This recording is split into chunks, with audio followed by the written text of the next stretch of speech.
राधे राधे दोस्तों, आज का ब्लॉग करते हैं स्टार्ट। ख्याति जग चुकी थी, इसकी मम्मी इसको रेडी कर रही थी क्योंकि इसको बाहर जाने की बहुत जल्दी थी। फिर मेरे साथ भी ये खेलने लगती है, मैं भी इसके साथ थोड़ी मस्ती करने लगता हूँ। पूरी खुश थी, अच्छे से खेल रही थी क्योंकि इसको पता था मैं बाहर लेके जाऊंगा। बाहर भी सब जग चुके थे, ऋतिक भी जग चुका था, मौसी हाथ सेक रही थी, मम्मी भी दूध दूहने में लगी हुई थी क्योंकि आज बनना था खीस। उधर दादाजी भी करने लगते हैं नाश्ता, ये भी जल्दी नाश्ता कर लेते हैं। फिर आता हूँ मैं बाहर, तो बाहर का नज़ारा भी काफ़ी अच्छा था। कोहरा तो कम था बट ठंड बहुत ज़्यादा थी। फिर आ जाता हूँ मैं घर पे, मम्मी और मौसी भी नाश्ता करने लगते हैं। नाश्ते में थी आज खिचड़ी, तो ये खिचड़ी का स्वाद लेने लगते हैं।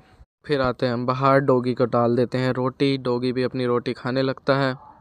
ख्याति भी चूल्हे के पास आ गई थी और खिचड़ी का लुत्फ़ ले रही थी। थोड़ा थोड़ा हम इसको भी दे रहे थे, वैसे ज़्यादा कुछ हम अभी इसको खाने को देते नहीं हैं। उधर मम्मी ने भी कर दी थी अपने खीस की तैयारी क्योंकि आज गांव में बंटना था खीस। मौसम काफ़ी ठंडा था। ख्याति अकेले रजाई में खेल रही थी क्योंकि इसको हमने रजाई में बैठा रखा था। अकेले ही बेचारी मस्ती कर रही थी। फिर मैं निकल जाता हूँ मौजमपुर नारायण, कुछ सामान लेने, हमारी लोकल की मार्केट है। फिर आता हूँ मैं सीधा ताई जी के घर पे, वहाँ पे आया होता डॉक्टर, ताऊ जी थे नहीं तो मुझे थोड़ी वहाँ पे हेल्प करानी पड़ी। फिर आते हैं हम सीधा घर पे, तो मानसी बना रही थी आज आलू के परोठे। तो देखा तो आलू के परोठे बन रहे थे ताज़े ताज़े। गाँव में आता है फेरी वाला, इससे लेना था कुछ सामान, वो हमने ले लिया था। गाँव के बच्चे बाहर खेल रहे थे। उसके बाद मैं भी खाना खाने लगता हूँ। दोपहर का टाइम था, मौसी भी साथ में खा रही थी, ख्याति भी उधर खाना खा रही थी। गरम गरम परोठे उतर रहे थे, उधर मौसी अपनी सिलाई के काम में लग जाती हैं, ख्याति बीच में खेल रही थी, उधर मम्मी अपना खीस का काम निपटा रही थी। धूप भी निकल चुकी थी, धूप में ख्याति आराम से खेल रही थी। इसको हमने बैठाया हुआ था, खिलौने वहीं पे रखे हुए थे।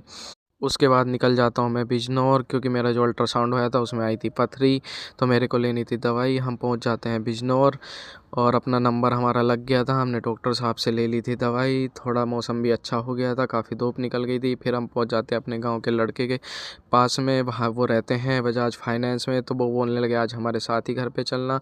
घर आते हैं तो देखते हैं ख्याति सो चुकी थी। तो आज का ब्लॉग करते हैं यहीं समाप्त। राधे राधे।